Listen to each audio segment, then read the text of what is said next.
Hello and welcome to another episode of the Dolby Institute and SoundWorks Collection podcast.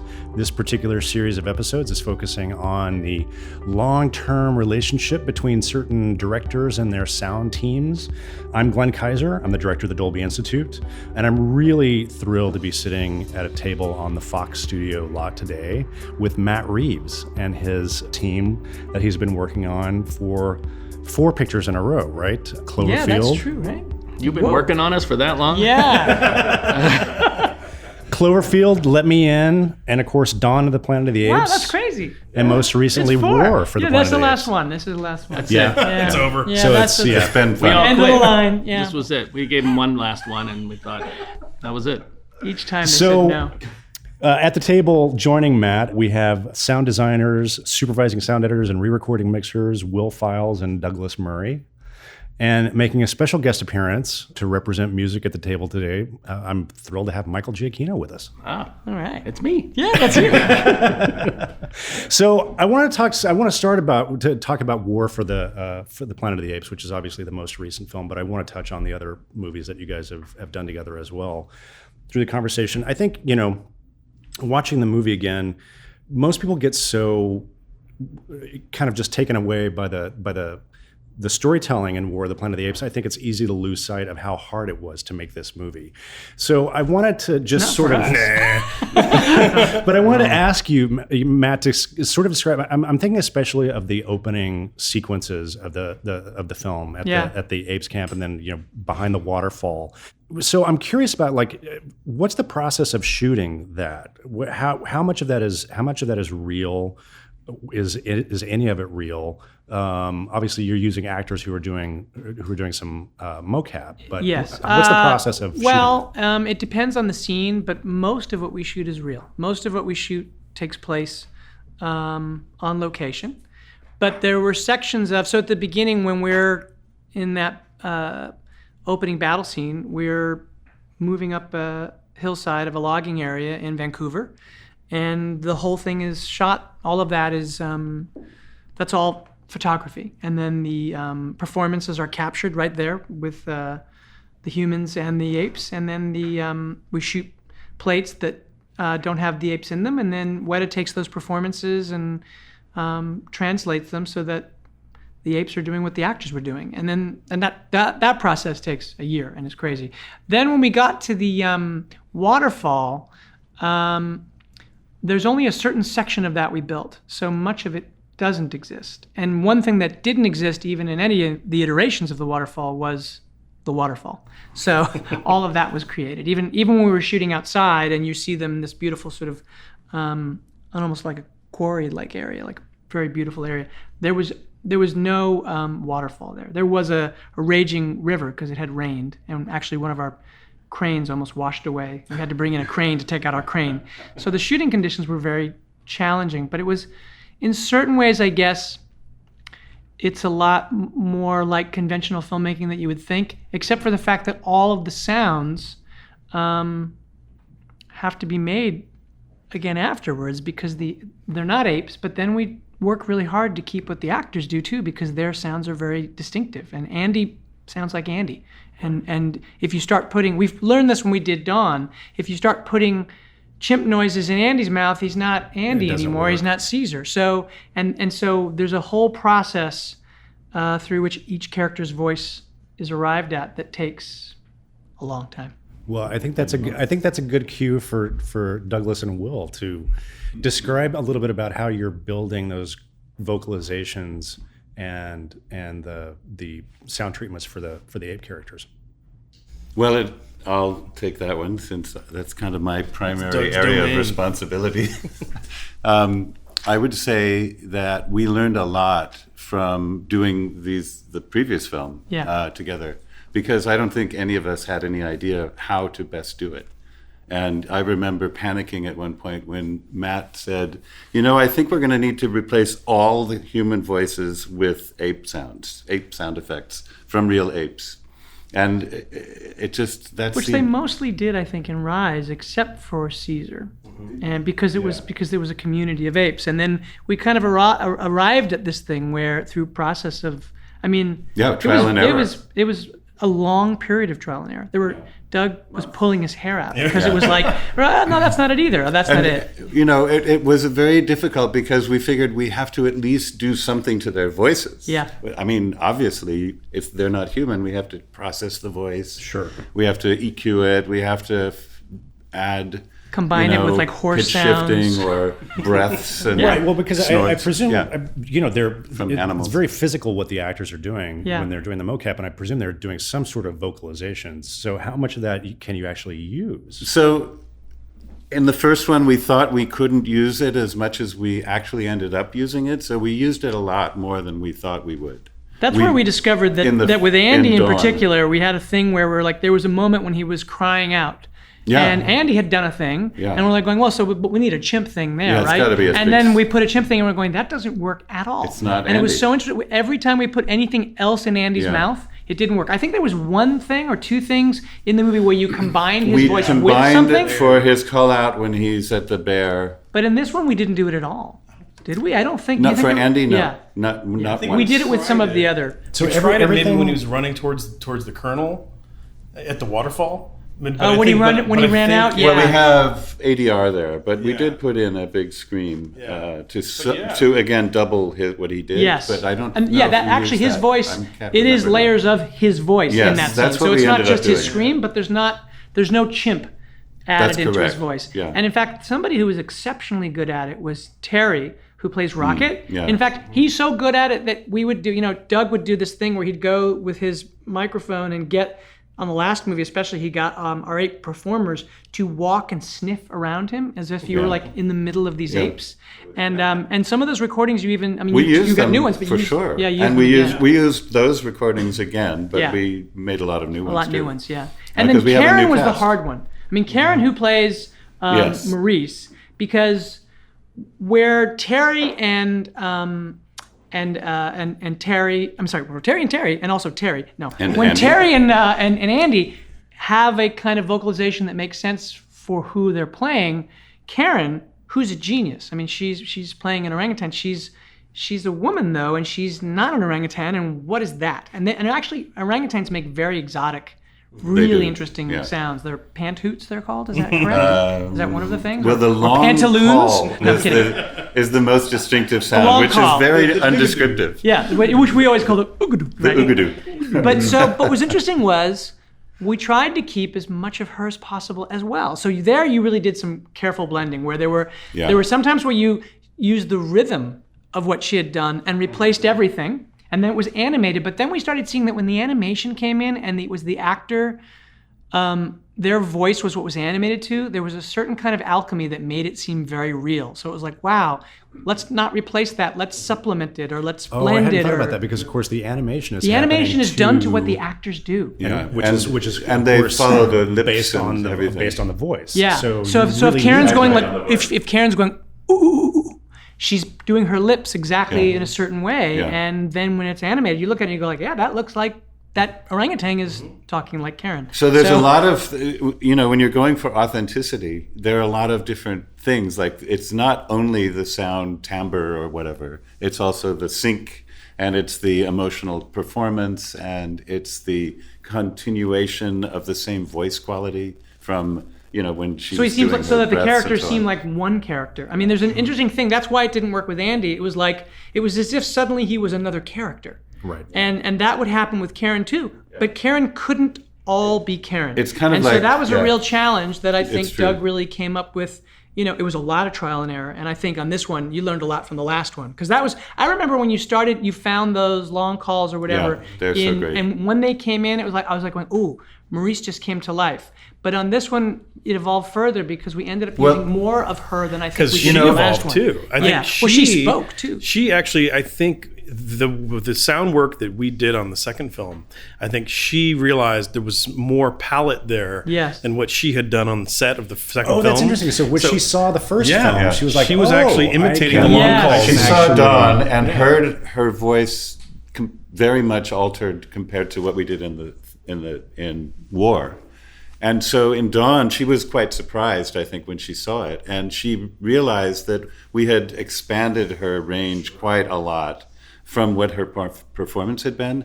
And so she learned how to do those sounds. And she expanded Really well. her range. And not only that, but exactly. Karen spends a lot of time with orangutans. Like really? she started a relationship with orangutans, just hanging out with them on rides to learn how to be an orangutan. She was like, how am I going to play an orangutan? So there was this one orangutan who's since died, named Tawan, who was for her the model of Maurice, and she would paint with him. So there were all these things that were very behavioral, and she could pick out the different behavioral things that each different orangutan would do. And sometimes Doug would put something in and she'd go, that's not my character. That's not what I would do. And in fact, there was a thing where Doug had put together a really nice sort of layout of stuff that was mixture of her and some other ape sounds, and then even some sounds that weren't ape. And she would listen to it, and she was like going, "Oh no, please don't do that." And so It's true. And so then there So was. when was she hearing this? Was this during? Well, because, was this you know, the during- thing was about this these- during, was this Yeah, during ADR session? Or, You do or- the process of making this movie is you get like six. Here's the thing: the hard part is that you shoot it, and it's very unforgiving, the process of shooting, because you shoot the actor, and then the actor's gone, and the camera move has to be gotten again, and then you have to get all these references. So every shot. On another movie where you get the shot and you're like, great, we have the shot. Now you have to do it like 3 more times before you can move on. And so the shooting day is really tough. But what is great about performance capture is that you get many bites at the apple. Like when you're doing like ADR on a movie, that might be the only way to change a line. Here, you could literally have the actor come in, put on the face cam, and we could change the line or a performance. And so there were lots of things that we were evolving where as we would be in post, we'd discover different moments or there'd be a thing that we would change. And so Karen would get these little windows into where we were so far. And there was a thing, it was fairly Well, early you were on. doing the pickup shoot in Manhattan Beach. Yes, we were doing a And volume pickup I shoot. sat with her at lunch, and I Yes. played her. I just wanted to talk to her because I wanted to get her insights Nice into work. the whole thing.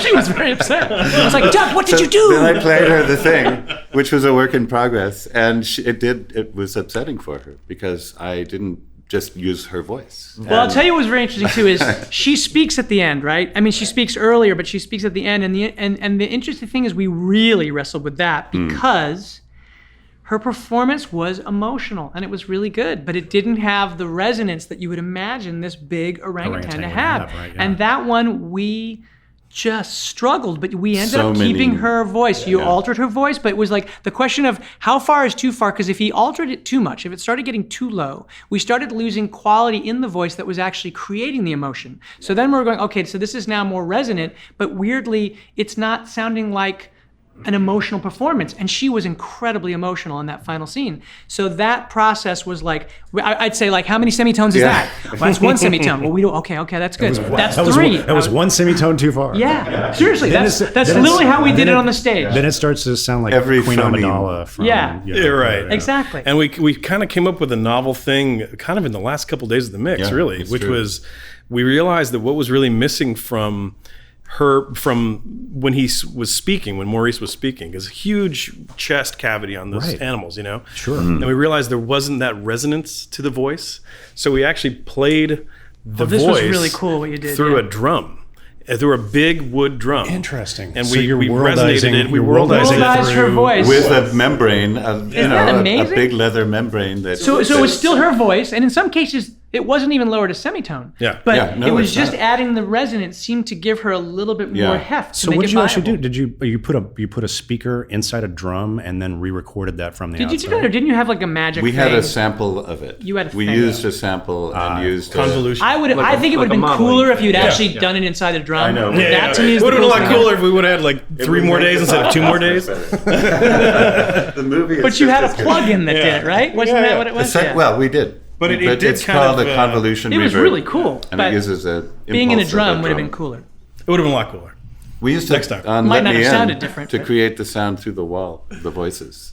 But those I recorded myself. Oh, and Yes, Let Me In. that you actually Yeah, did. yeah. Let World Eyes. yeah. Yeah. Well, Whoa, say that again? Doug actually recorded his no, himself I stomping didn't. around. I made my own recordings of the sound through a wall, and then I recorded, and then I played the voice through that. My favorite thing that you did, though, so early on in the editing of when we were just starting to put together Let Me In, there's a scene where the character who plays the father has been in this horrible accident where he's poured acid on himself and then he's almost died and the car went off the road and he's in the hospital. And so I was like, I think the most important thing here, we like wrote it in the script, was like just going to be the sound of what that respirator sounds like. So he came in as we were editing with like the eeriest, creepiest, like, and I was like, what is that? He goes, I got a piece of tubing, and I was like, what did you do? And he created, so it's all Doug. Doug made these crazy, really eerie, distinctive, amazing sounds, which are in the movie. But anyway. And that was also a really good imitation of Doug. That doesn't go on here. I don't know what you're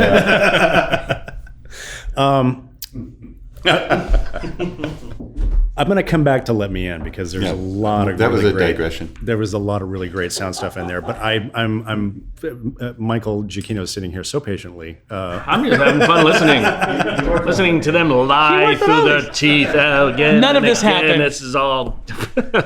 Well, so I would love to. You're gonna pay for that. Yeah. We'll cut that out. Don't. It's real life. It's real life. Do you want some water Albert or anything Brooks. while you're Could you fill this up? No, thank you. I'm curious to hear about the collaboration process between sound and music on the Apes films. So, at what It basically was, he writes music and they go, please, can we have no music here? And then he goes, wait, you're going to put sound over my music? No, I'm kidding. That is not what happens. That's not it. I mean, you laugh, but that's the way it normally works on a movie, right? It's actually usually the opposite with Michael. I mean, I got to say, of all the composers I've worked with, on every movie we've done together, he always says, hey, what if we take this cue out? Hey, what if we took that cue out? Hey, what if we take the beginning of this cue out? That's definitely true. And it's always a fun process to Too much music is no good. Yeah, sometimes he says no. Sometimes, but I'm always like, lose that cue list, because sometimes too much music. No, not always, though. I don't know. I said sometimes. It did happen on Let Me In, though, a couple times, right? You're like going, take that out. And you're like, no. And I'm like, take out the music because it will feel more real and it will be more important when music does come in. Right. I don't like Well, you managed to talk yourself completely out of Cloverfield, right? Yeah, well, apparently from the beginning, that wasn't even a choice. I went into this thing so excited, making a monster movie, finally, because I am so obsessed with, like, Ultraman and Godzilla and all of that stuff. I love it. So I was so excited, and they're like, yeah, well, here's the bad news. It's a found footage film, and there's no score. And I was like, son of a... And I was like... So I went over to JJ. I was like, you can't do this without me, so what do you say we do this? I said, how about this? I write the score that would have been in the film, and you use it in the end credits. What do you say? Come on. I was like, come on. And he was like, okay. And that's what we did, yeah. I love that piece of music. Because that's when you and I just first met. We had just met, We just met. And I remember that piece of music, I till this day, when we did the thing over in London and they played it at the Royal Albert Hall, just hearing that just brings me, my wife and I sing that. We literally were just dating. We actually met just before Cloverfield, and then we moved in together during Cloverfield, and I remember playing her your music, and we listened to it obsessively. We just loved it, and she loved it, and she was very moved by it. It was so fun to do. It was so fun. Well, it's always fun when you can just write music in a vacuum. Well, also, in a way. You didn't have to do it to picture. Yeah, you just do whatever you want. I'm like, great, here's the overture for this movie. It's got this epic and slightly Japanese feel to it, like a Godzilla-esque thing. Exactly. Yeah. And the voice that sings, it's great. It was insane. So good. Yeah, so no music in that movie. Well, not true. Actually, here's the great thing. Easiest job I ever had. But this is what was genius about it, is that the movie, so the one thing about making that movie was that it was crazy. We were moving so fast, and there was only so much you could do to get, like, what we had to do in the amount of time we had to shoot it. So it was the shortest movie in history, and we actually needed, in order for it to be considered a feature film, he had to write a 12-minute overture for the ending. Yeah. So that's why there's this great epic thing at the end. Is you was like, hey, guess what? You got 12 minutes. Here you go. It's yours. So Michael, technically, the credit sequence on that film is 12 minutes long. Yes. Don't tell Showtime. And it goes nice and slow. Yeah. You should see how slow they move. Like in any other movie, you've got like 1,600 people side by side going, whip, whip. This is like there is one enemy. So what do you call the music that comes at the end of a piece of an artistic work? The posture? I suppose The it's underture? just, the That's what the Who called it. Underture? And Tommy. The underture. Over, Very under. good. I guess that makes sense. I like that. I'll go with that. The underture. Yeah, It's official. I'll go with it. Done. Sold. Really? Yeah. No, you don't like it? I don't buy it. I don't like it either. You know what? I don't like it either. No. It doesn't quite have the same. Well, so Cloverfield was the first film that you guys all worked on, and that was the first film that Douglas, you, and Will worked on. I think together, we had worked wasn't on a it? James Gray You movie. did? No, you didn't. Did you? I don't think so. Yeah, Will did a little bit of work on. Oh, is that true? I had worked with Will in a much less involved way. Because before. I heard about you through James. Yeah. And then here's what happened. Here's the thing. We didn't know what we were doing on Cloverfield, literally. So there was no script. We didn't know how to make it.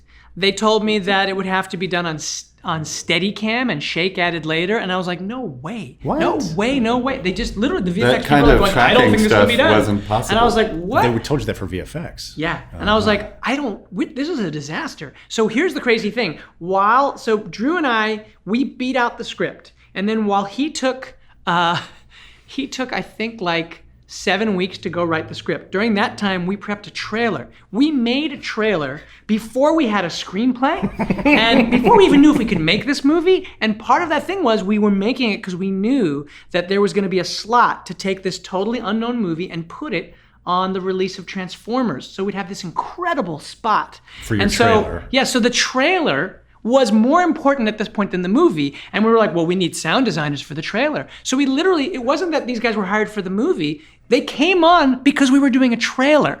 And the trailer, of course, that experience was so great. That was actually how it happened. We went to Skywalker and going, well, we suggest that these guys come together. And we're like, great. Which was, by the way, this guy was probably the guy who said that. Is that Kiser. Yeah. Well, so I remember very clearly, I was running Skywalker Sound at the time. I remember very clearly getting the call. The first call about Cloverfield came from Marty Cohen. Yes. Who was running post-production for Paramount. And also running in the film, away from a falling building. Yeah, exactly. Hefty guy, I think he's listed as in the credits. Or husky guy. Husky. I don't think we said hefty. I saw it doubt again. that. Sorry, Marty, if you're listening to this now. So Marty Cohen, who ran post-production for Paramount, called me up and he said, pal, I got a movie for you. I got $12. Yeah, and he was like, But in this case, it was true. But the problem is it's really It's cheap. actually $11.99. Yeah, he says the problem is it's really cheap, but there's no music in the movie, so it's going to be a powerhouse for sound design. And he said it's a monster movie, but we never see the monster, so it's all about the sound. And I was like, well, all right, so that's an interesting challenge. And I was like, I know exactly who to, and then when he said that there was $12, I was like, I need to find somebody young who will do it for no money. Call Will. Will Files is Do the they man have to to have take any this experience on. whatsoever?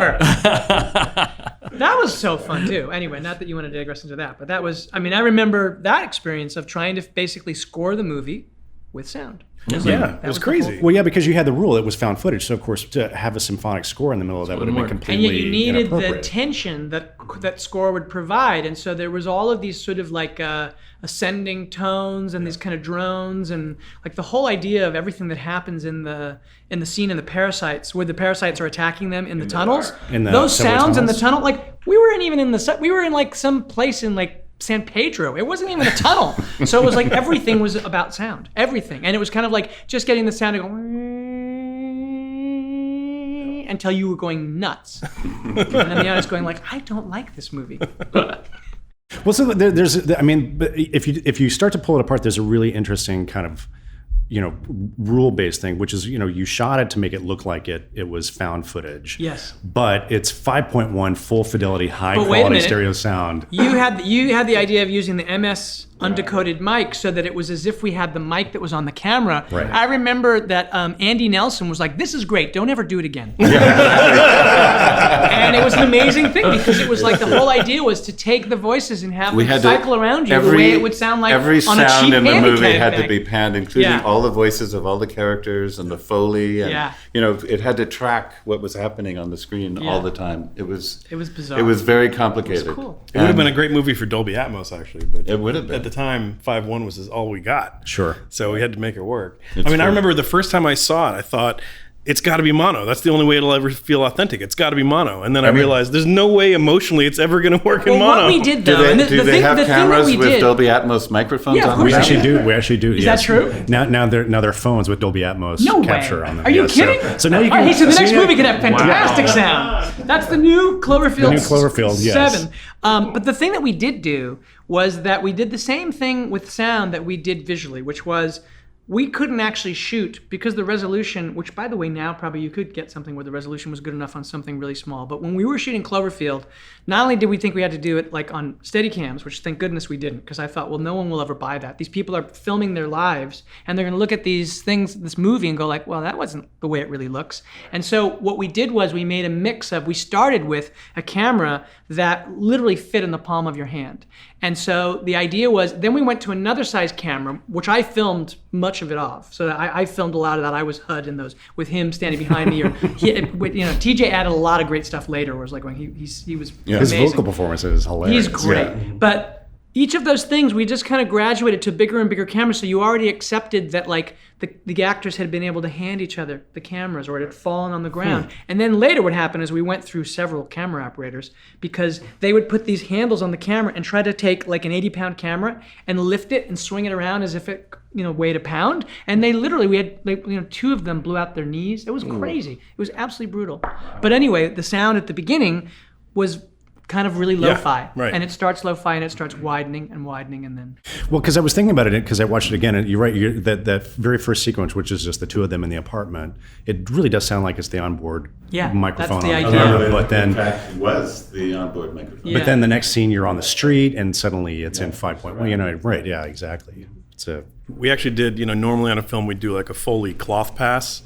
To fill in all the ADR and everything. And that movie, our assistant Josh Gold actually sat and watched the movie with a handy cam. He did a camera handling pass on the whole movie. Of course. And those sounds were great. Like when the camera would suddenly drop, but you had this kind of that little sound. It was crucial to selling the whole idea of we had this big full fidelity ripping 5.1 soundtrack, but if you had enough schmutz on it, you kind of believed that it was a crappy little microphone. Sure.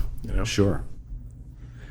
Talk to me about the sound design of the creature on that film, because that was well, again, same as the whole trailer thing. I mean, we kind of all figured out how to make the movie by making the trailer in a lot of ways. I've forgotten describe to me a little bit about what the I just want to say I was part of the that was actually the main one sound. night I went around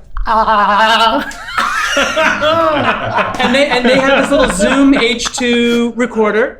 And they were sitting there. We were in this. One night we mixed at the Paramount. This room in Paramount that was so old that literally, as we were doing a temp mix in there, the handle came off of the door from the inside, and it was like one of these things that was like a vault. And it was like 2 in the morning. It was like 2 in the morning, and I was like, we're gonna die in here. We're not gonna get out. But in one of those rooms, Will was sitting there, and I said, well, it doesn't have. I said, you've got all these great kind of sounds, but it needs kind of like and you're like, oh, come run around just me. Record it. Just run around me right now. And so I ran around his little quadraphonic recorder. Great buys. And that's what makes it cool is, obviously Matt's crazy sound, but the fact that it was running by the microphone, like gave it that weird, like it's right in your face kind of sound, which actually made it really terrifying. It was cool. Weird. But the main monster Amusing. was, that was a process that lasted, basically the entire time we were in post. Yeah. But trying to find it, you mean? Yeah, it started out as on the trailer, it was Doug and I both kind of just stabbing in the dark, making sounds and sending them to Matt and JJ and Brian Burke. And they would listen on their iPhones or whatever and send us back like, okay, I like 13, 29, and 3. That's exactly what it was. That's right. And so then we'd iterate off of that. And it was all kind of sort of, stabbing in the dark. But then we'd find elements that started working. And I did some recordings of my own voice and pitched them down to have kind of a, weird kind of thing. And if you pitch that down and it sort of made it sound, it just gave it character. It made it sound like a real thing and not just a stupid beast. Well, because the challenge with that sort of thing is how many monster, movies have we seen? And you have to find something that is unique and distinct. Well, Matt gave us a great note early on, which was that it shouldn't sound angry and just like, a stupid, dumb monster. That actually what it is was scared. Yeah, my idea was that it was a baby and that it was suffering from separation anxiety because it didn't know where its mother was. And so it was basically, it just gotten here. and was going like, "Where's mommy?" And that's what the sounds were all driven by that idea. Which was a huge, help for us in terms of making the sounds, because it gives you an emotion, something emotional to hang the whole thing on. Right. Right. And I think what we found was that the sounds of it being scared were much more scary than it just going rawr, Well, because something that's scared is actually more scary because you don't know what it's going to do, right? If there's a giant thing that's like seems spooked, like when animals get kind of a little spooked and angry, you're kind of like, it seems dangerous. That's when they're really dangerous. Yeah, you don't know what's going to happen. Yeah. And so we ended up using, all kinds of animal sources in my own voice and Doug's voice to create the sounds of that thing, horses and that kind of stuff. But the real crucial piece of it was that I recorded a bunch of detuned double bass stuff, because it was just sort of thinking about the original Godzilla and how they created that sound, and that was basically a glove on a bass or a cello or something, right? And was there something with the gate too opening, the metal gate that's creaking of a gate that was also mixed in as well? Yeah. Every time I hear a gate that does this, I'm like, yeah. And it's it's one of those things that just if you get the right thing out of it, because it has that resonant chamber on the instrument, and if you hit the right note and you bend it the right way, and you get this horrible thing out of it that's still evocative of, like, it feels like an animal almost, Those are great sounds. Yeah. So that was kind of, I would say that was the main component. So there was a score. Right, there was a score. I just didn't write it. Well, you did. You wrote the underture. No. Don't try to make me feel better. Well, it's true. No. Well, so then we go from that to "Let Me In," which has a lot of music. You go from. Yeah, I thought it was going to be like the last one. I thought, this would be a piece of cake. Sure, just call me. You didn't want to do it. Let's be honest. I didn't want to do the movie. Gosh. You didn't want to do "Let Me In"? No, he had to make me do the movie. No, wait a minute. That doesn't sound good either. What was your reluctance to do? What was your reluctance to do "Let Me In"? Because he was explaining what the subject matter was, and it sounded incredibly violent and incredibly dark. I think I sent you the script. Yes. I remember being in. I was in Albuquerque and driving on one of those roads that goes on forever, where everything's kind of flat with monuments all around. And I was talking to you, and I could tell there was like. Because the script, had things in it that disgusting. Yeah, and I was like, I don't know if he's going to do it. I remember telling Melinda, I don't know if he's going to do it. I love horror movies. I love scary movies, but I don't like bloody movies. Right. I don't like that. So the script was filled with that kind of imagery. Yeah. And it was really graphic, and I just kept thinking, I don't want to look at that every day. By the way, when we were doing the movie, Michael looked away from the screen constantly as he was scoring the movie. I was like, Michael, that's not real. It's like carob syrup. But with the sound and everything, it's just like, it just got to me. So in the very beginning, I was kind of like, I don't think I can do this. I don't think I can do it. And he kept making me. I remember how many times you had to call me, just come over and watch it. Just get over here and watch the movie with me. Because the movie's not that gore. I mean, we've certainly seen a lot of gore. I didn't know that at the time. I didn't know that. He didn't know what it was going to be. And then he sat down and he watched the movie. And then he said... it was you and Stan in that little editing room. We were in the valley and you came by and it was like... And I loved it. I watched it and I was like, oh. I was like, it's about those kids. I was like, this is a really emotional story. And it was really sad. And I was like... And anything that's sad, I can get my teeth into, real easily for whatever reason. But I loved it, and after that, I was like, okay, now let's go, And then we were off to the races. Yeah. But it was a little rough in the beginning. Because in the beginning, I think he thought we were doing a straight ahead horror movie. Right. Yeah. Well, that's what I love about when I work with Matt. What the most fun part of it is, creatively, is being able to do music that is building and tension and slow, and you just keep going. You know what I mean? Because I love that kind of music, but so rarely do that's you my ever... favorite kind of thing too. And by the way, you're right, because people are going, is it really going to be that? You're going to make it that long? It's really just going to be some guy hitting a thing for 80 beats. But my favorite thing, and you did this on Dawn too, but I remember one of my, I love so much of the music, and I was really moved by the music and Let Me In, but there was one piece of the theme in particular, which was the music for the suspense scene when the policeman, when Elias Koteas has reason to believe that there might be the killer inside where the two kids are. And you did this music just go boom, dum, dum, dum, and it's playing on timpanis, right? Yeah. And it just goes on and on and on. And to me, it was the greatest thing of all time. Because I was just, like, this is you're just so being suspenseful. forced into a corner by the music as a I just participant. You know, you're just loved it. like, and it just makes you feel so, and it gets you on edge, and it gets you. You're just like, what is going on? And I think anyone watching the movie, even if they're not conscious of the music, it's still it's like something that is about to pounce on them. Yeah, it had great menace. And then you did something like that in Dawn, which I loved, which was you're like, I have this idea that when they have the fight at the end, there's this one thing which I call the Kashmir scene. It's like da-da-dun, da-da-dun. It's like that, but it goes on forever.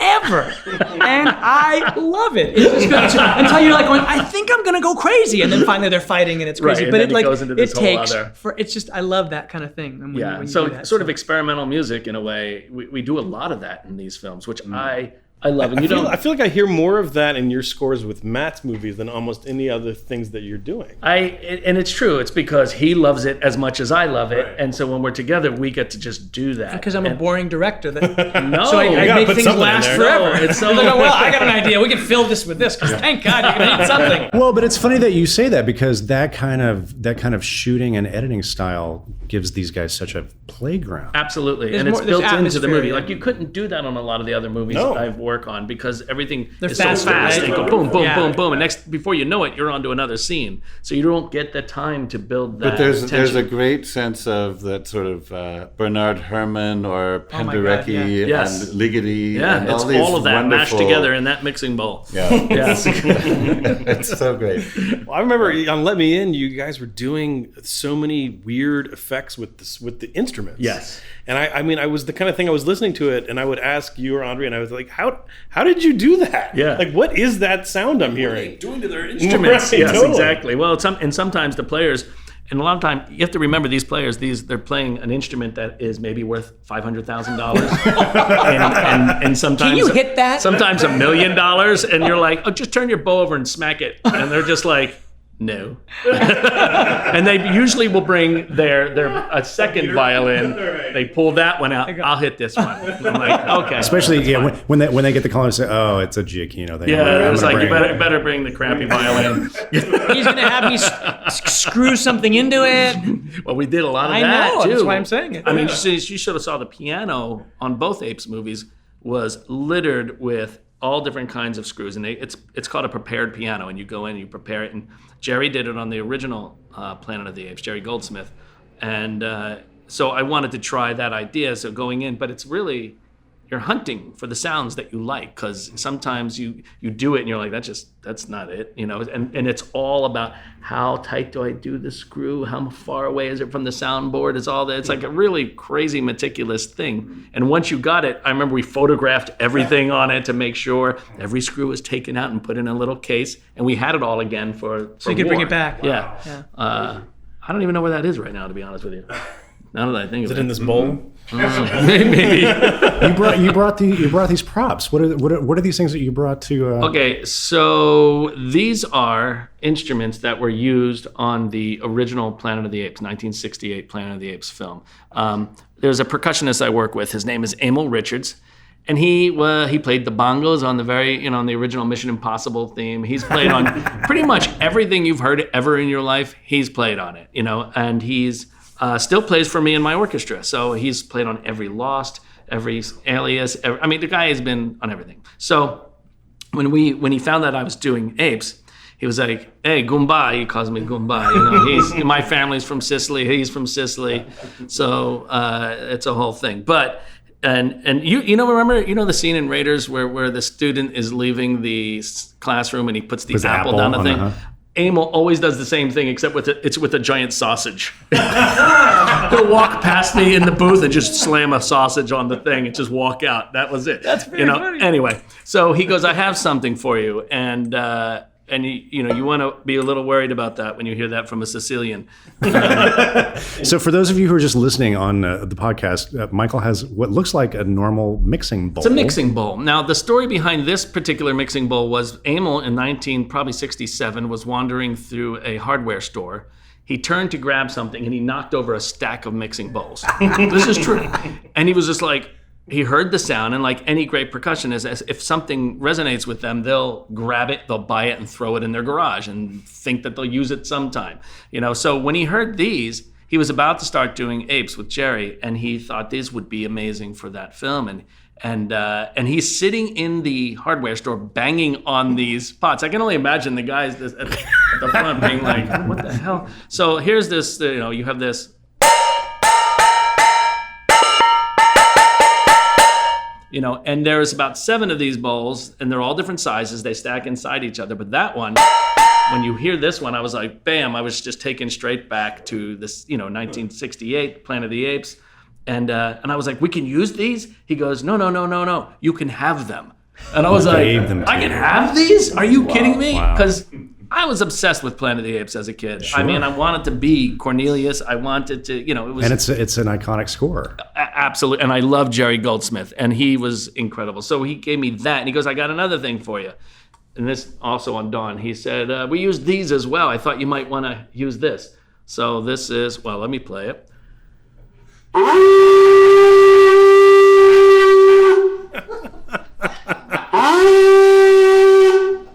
It's a ram's horn, a shofar, whatever you want to call it, but this was used on that. And he's like, you can have that too. And I was like, these are like artifacts that I feel like I stole from a museum or something, right? To have these and be able to use them. So we used them on Dawn. How did you work them into the score? Well, on War of the Planet of the Apes, this one is used this horn is used in a very, very specific spot. I played it. I recorded a bunch of different versions of it. And then there's a scene where Rocket is in the prison, and it's after they're throwing, what do you call it? Mud. Throwing mud at the guard who's there. And the guard turns around and he's like, wipes the mud off of his face. And he turns around and Rocket is standing there and he has this handful of mud, right? And it's this great showdown moment between the two. And only, because of the way you pace these things, it allows for stuff like this to come about, to be created. And so there's this moment, as soon as we settle on Rocket, you hear this horn, and it's like this crazy moment where you're like, oh God, stuff's going down right now. Something's going to happen. And so we that's Michael playing it. And that's me playing it, on the thing as well. So we did that. And then Amyl this year brought me this. This is something new. And he goes, I thought I'd bring you something new for this year. And he brought this, what looks like it's a cardboard tube, about 6 inches, 8 inches long. It's almost like a poster tube, yeah, in a way. And it has a long spring hanging from it. And he goes, here you go. We should put this somewhere.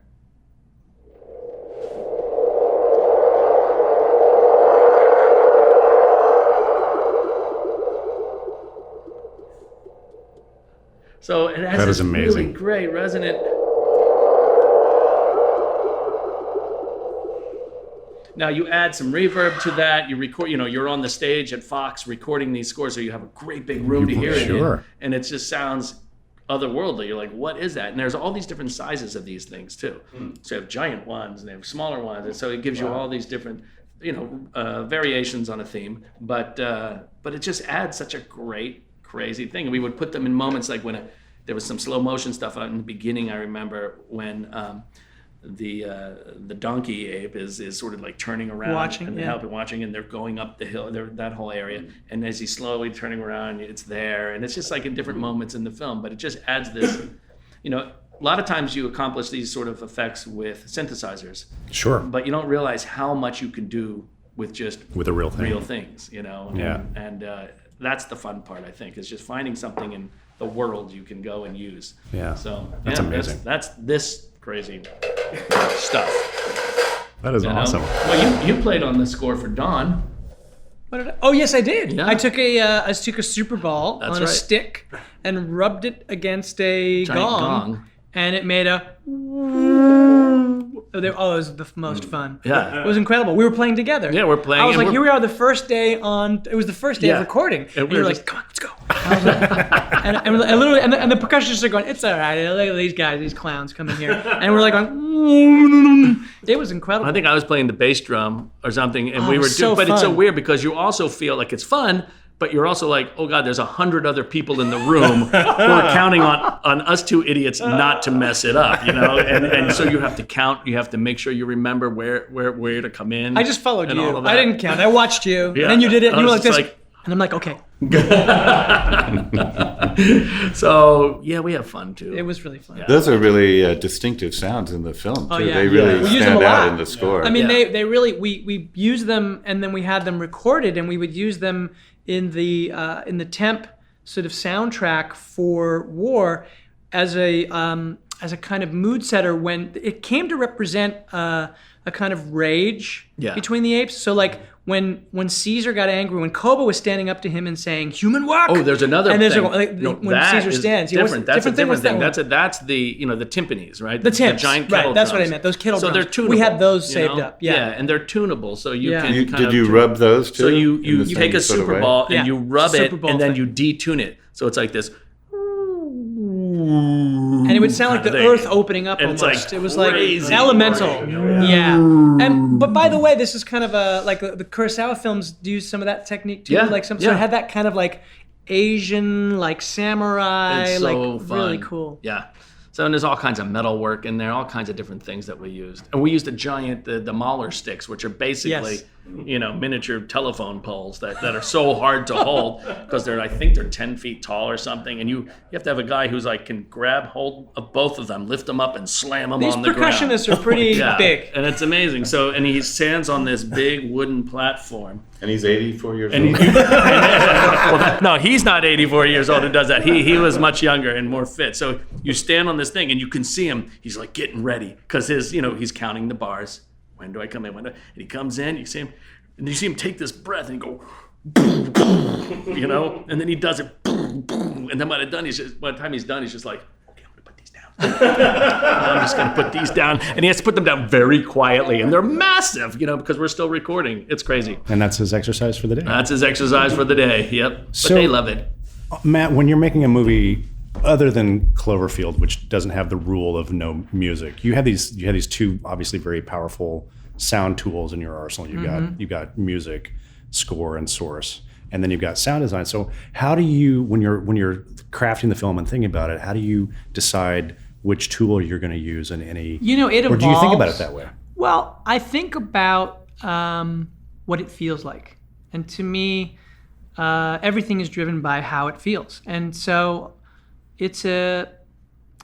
I think that sound design can be very musical. So in a way, especially the work that these guys do, there's a kind of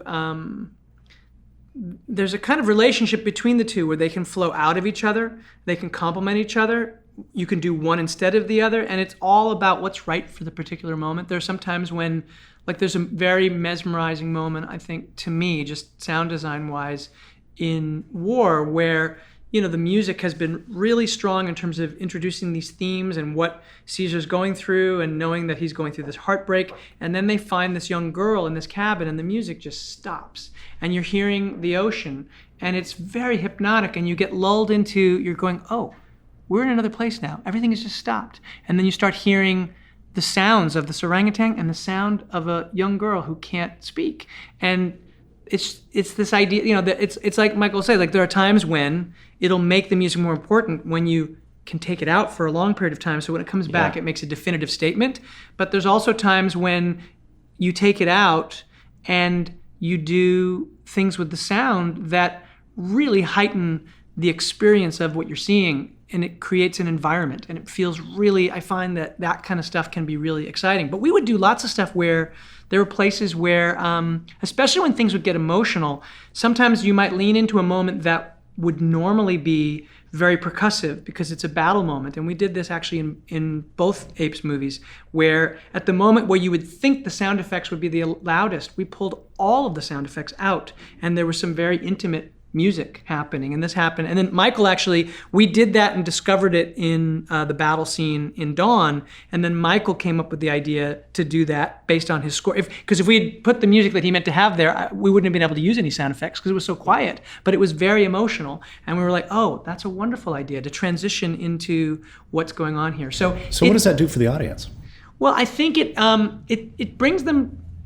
It's about perspectives. What it does is it gives them the unexpected in a way that ties. I mean, to me, the whole idea of movie and movie making in cinema is to be subjective and immersive. The idea is empathy. You're putting people into the emotion of what's going on, and you can do that in many different ways. And sometimes it's about pulling everything back and just relying on a theme that connects to you. And other times it's about... because even though there's fighting and all of this stuff going on, that may not be the point of the scene. What are you doing? Right? What is the point of the scene? What do I want to feel here? And there could be like this crazy thing happening in front of me, but if I'm feeling like sadness while watching this, then I'm like, okay.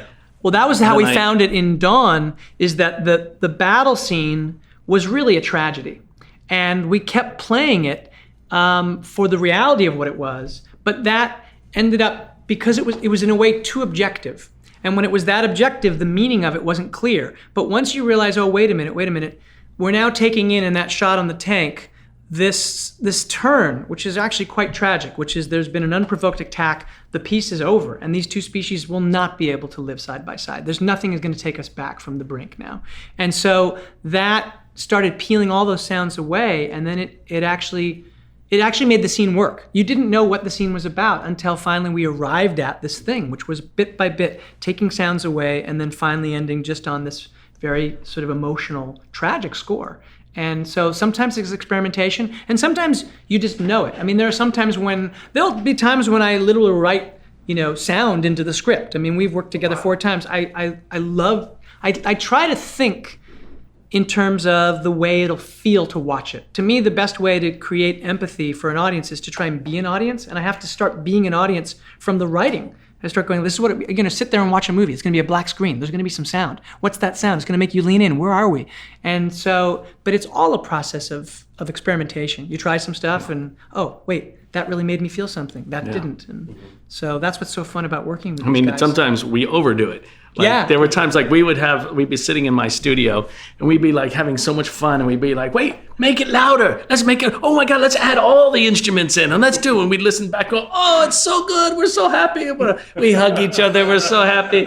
And then we get on the stage and we're like, wait till you hear this. And then we play it and we're both like, oh my God, it's so wrong. Never mind, everyone, turn around. Forget you heard that. We're going to give me a minute to fix this. You know real quickly when you've gone over the line as opposed to, real quickly. Yeah. So, yeah. So, talk me through the process. So at what point do you involve these guys? Very early. On Let Me In, I went up to Skywalker. You actually you fell in love with Skywalker so much. I remember that you came up to write. I wrote a big part of the script at Skywalker, and my whole fantasy was this idea of coming up there and being in a soundscape. And I wrote to this Arvo Part music from the album Alina, and you guys created a mix that was winds and Arvo Part together on an endless loop, and then that's what you wrote to? Yeah, and set me up in a room, and it was incredibly sad. It was Ben Burt's office. Yeah, Ben Burt's office. And I sat in there and I listened to it, and I there are times when I will say, hey, can you just, everything's about putting you in a state, right? And I'll say, could you give me like a drone or a thing? And it does start pretty early, and sometimes it starts as early as the writing, but other times it's just like, when we're shooting, these guys will come around and record stuff so that there's stuff from the location that might be able to be used in some kind of evocative way. I mean, it's just always about collecting sounds. And we start doing stuff, really in the editing, in the very beginning, because I find that sometimes that especially because of the style that I use in certain scenes, that protracted sort of suspense or that sense of crawling dread, something has to go there. Right. And so a lot of times that will provoke the beginning of what will become the sound design, or then lead to something that is eventually replaced with music or whatever it is. So I think it begins pretty early. Yeah. Usually as soon as you get back from shooting. Yeah. Yeah. Or during shooting. Or during shooting. Yeah, for sure. And are you guys, Will and Doug, are you in communication with Michael throughout the process, or are you hearing? Whenever there's an issue, if we have a question, we absolutely will call each other. There's no issue. We talk to the music editor a lot. He's there too with us. Yeah, Paul's great. Paul comes and Paul comes armed with every score that Michael has ever written. Paul and I have worked together a long time, so he knows what I like, what I don't like, what so when you're going into temp of film, the thing that, most of the time I won't even listen to temp music because I don't want it to influence kind of whatever ideas or feelings I come up with just by watching the film. But the nice thing about Paul working with Matt is that Paul will set a template for what will roughly be what Michael may or may not do. Yeah, you know what I mean? And at least then when I get and he's been doing, since we did Let Me In, yeah.